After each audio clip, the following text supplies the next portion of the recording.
నేను గత 8 సంవత్సరాలుగా ఇండిపెండెంట్గా ఒక వ్యక్తిగా సంస్థను నడుపుతూ చేస్తున్నటువంటి ప్రయత్నాలని అడ్డుకట్ట వేయడానికి మొదటి రోజు నుంచే ప్రయత్నం జరిగింది అధ్యక్ష. కానీ ఎక్కడ కూడా నేను తెలంగాణ బిడ్డలని, తెలంగాణ ప్రజల్ని వాళ్ళను డిసప్పాయింట్ చేయదు కాబట్టి నవ్వుతూ పనిచేస్తూ వెళ్ళిపోయిన అధ్యక్ష. ఇప్పుడు నా దగ్గరికి ఎప్పుడు పెద్దవాళ్ళు, పైరవికారులు, కాంట్రాక్టర్లు ఎవరు రాలేదు అధ్యక్ష.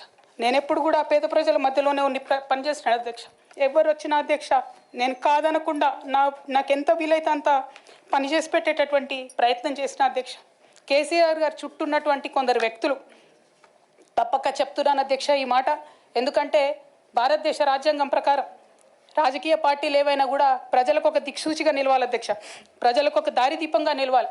పార్టీలోనే అంతర్గత ప్రజాస్వామ్యం లేకపోతే రాష్ట్రంలో ఎట్లా ప్రజాస్వామ్యం ఉంటుందనే విషయాన్ని కూడా మనందరం గమనించాలి కాబట్టి మాట చెప్తా ఉన్నాను అధ్యక్ష. మరి కక్షగట్టి నన్ను ప్రశ్నించినందుకు పార్టీ నుండి బయటకు పంపించారని చెప్పక తప్పదు అధ్యక్ష.